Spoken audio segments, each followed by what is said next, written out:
Right now, you might be earning more money than you have ever earned in your life, and somehow you feel more behind than ever. Here is the number that should stop you cold. $75,000 in 2026 buys about what $40,000 bought back in the year 2000. Same amount of zeros. They feel bigger. Actual buying power? Nearly cut in half. That is not a feeling.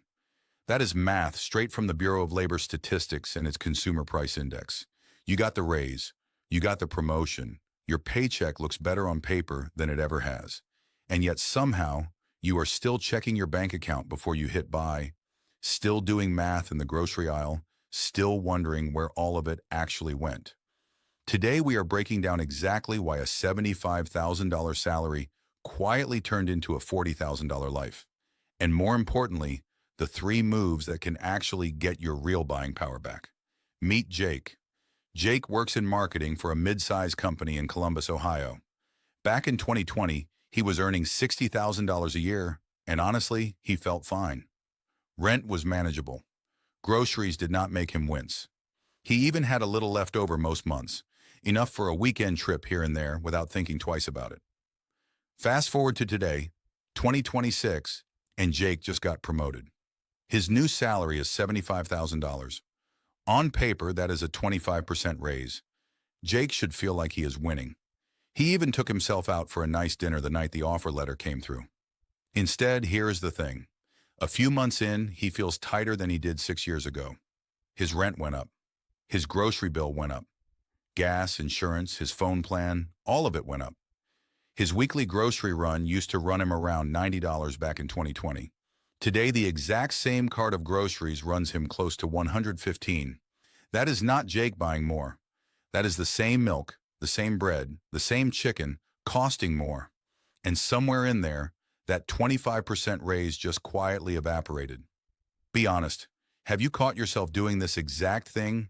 Looking at a bigger number on your paycheck and still feeling behind? What year did that first hit for you? Drop it in the comments, I actually want to know. Jake did not understand it yet, but the number on his paycheck and the number that actually matters, what that paycheck can buy, had quietly split apart. And that gap is exactly what we are about to expose. If you have ever felt this, go ahead and hit subscribe now, because we are about to make it make sense. Here is why this happens to almost everyone, not just Jake. According to the Bureau of Labor Statistics, the Consumer Price Index has climbed roughly 22% since 2020. That means something that cost you $1 6 years ago cost you close to $1.22 today. Your salary might have gone up. Prices went up faster and quieter the entire time in the background. Second stat, and this one stings a little more. Multiple salary inflation calculators built on that same BLS data show that a worker earning $75,000 today, who was earning that exact same number back in 2020, has effectively taken a real pay cut of more than 20%. Same paycheck, less life, and a third number worth sitting with. Go back to the year 2000, and the Consumer Price Index has climbed by roughly 90% since then. That is not a typo. Prices have nearly doubled since 2000, which is exactly why $75,000 today lands with the real-world punch of about $40,000 back then. And it shows up in ordinary things, not just spreadsheets. A gallon of regular gas averaged around $2.20 back in 2020. Today it regularly runs well over $3 in most states. Average rent on a one-bedroom apartment has climbed by well over 30% nationally across that same stretch, according to multiple national rent tracking reports. None of that shows up on Jake's pay stub. It just quietly shows up in his bank account balance every single month. Think of it like a treadmill that quietly speeds up every single year without ever telling you. You are running faster than you ever have, new title, bigger number, more responsibility, but the belt underneath your feet is moving just as fast in the other direction, so you are not actually getting anywhere. You are just working harder to stay in the exact same place. And here is the part almost nobody says out loud. This is not an accident. Employers know a nominal raise, a bigger number on the offer letter, feels like a win even when the real inflation-adjusted value barely moves or even shrinks. It is called money illusion, and we are going to break down exactly how it works in a minute. but companies benefit every time you feel rewarded without it actually costing them real purchasing power. A 5% raise sounds generous. If inflation ran 6% that same year, you just got poorer and celebrated it on the way out of your manager's office. From the company's side, that is simply a cheaper way to keep people satisfied than actually matching real cost of living. And most HR budgets are built around exactly that gap. If this is already making you rethink your last raise, go ahead and tap that like button. It takes 1 second and it helps more people see this before their own next salary conversation. So let us actually run Jake's numbers, using real consumer price index data, not guesses. Back in 2020, Jake's $60,000 salary had a certain amount of real buying power. To simply match that same buying power today, in 2026 dollars, he would need to be earning around $75,700. Jake's actual new salary is $75,000, flat. He is sitting about $700 below even breaking even, which means that 25% raise that felt like such a win was actually close to a real terms pay cut the moment it landed. Pause this for 1 second. Pull out your phone, open your last pay stub or your last offer letter, and just look at that number sitting there. I will wait right here.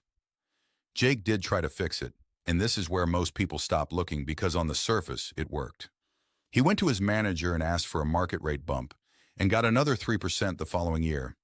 He left that meeting feeling like he had solved the problem. Progress, right?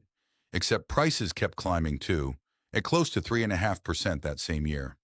So even after asking for more money and actually getting it, Jake's real buying power kept slipping underneath him, just a little quieter than before. That is the real trap. Chasing nominal raises while inflation quietly outpaces them year after year without anyone ever sitting Jake down and pointing it out. He assumed the raise fixed things. The math says otherwise. Now project this forward, assuming that exact pattern just continues. 3% raises against 3.5% average inflation. At year 5, Jake's real buying power, measured in today's dollars, could sit around $73,200, down close to $1,800 from where he stands today. At year 10, it could slide to roughly $71,450, nearly $3,600 behind where he started. And by year 20, if nothing changes, his $75,000 salary could be functioning like $68,000 does today.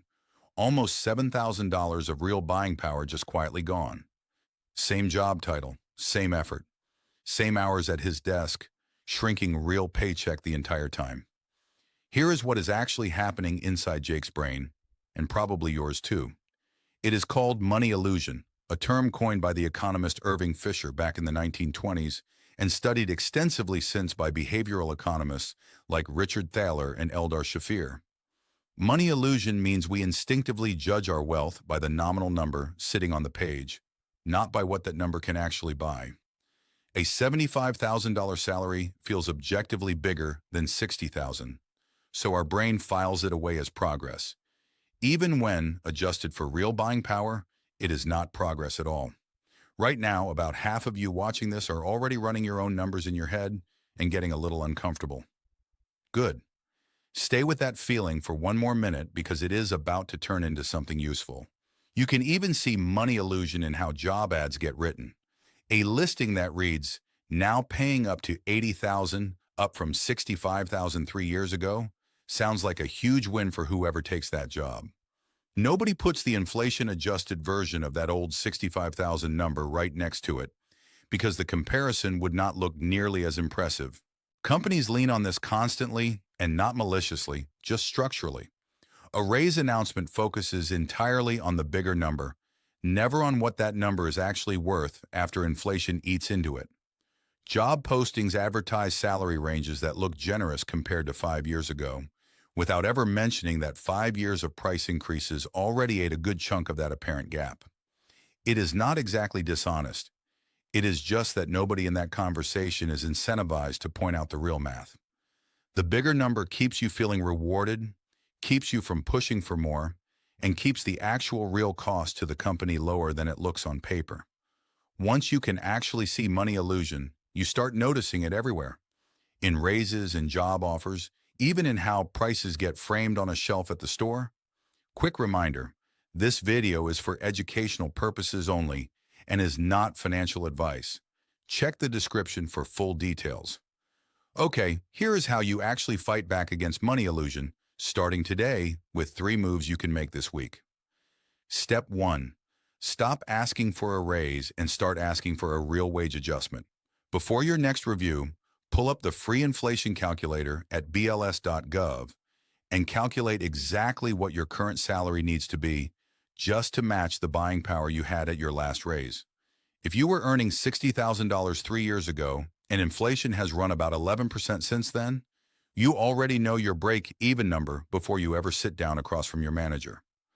Walk into that conversation with the actual number in hand, not a vague feeling that you deserve more. Step 2. Automatically route any raise that lands above the inflation rate into something that grows in real terms. A Roth IRA, your 401k match up to your employer's full match, or a high-yield savings account earning more than the inflation rate itself. Even splitting just half of a raise this way, instead of letting your everyday spending quietly absorb all of it, keeps some of that money actually working for you instead of just disappearing into slightly higher prices everywhere. If inflation is going to eat your raise anyway, at least stop letting it eat your new dollars too. Step 3. Track your real income, not your nominal income, at least once a year.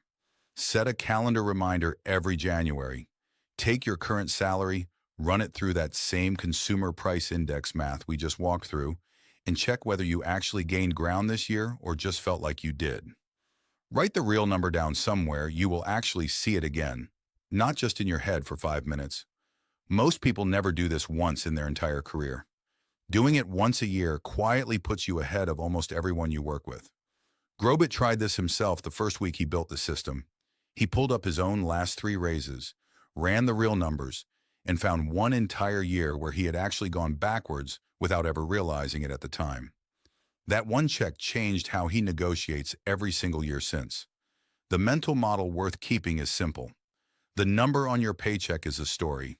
The number after inflation is the truth. Always negotiate for the truth. Here is the real takeaway, and it is worth sitting with for a second. Getting a raise does not automatically mean getting ahead. The only number that actually matters is what your paycheck can buy, and that is a number you have to check yourself, because nobody else is going to check it for you. If this opened your eyes, you need to watch Renting versus Buying in 2026, The Math Change, next. It is sitting on your screen right now, and it uses this exact same kind of real, verified math to break down one of the biggest money decisions you will ever make. Subscribe if you want more of this. Drop your answer to today's question down in the comments. And send this to the one person you know who just got a raise and thinks they are finally getting ahead. Keep pushing forward, stay disciplined, and I will see you in the next one. Growbit us.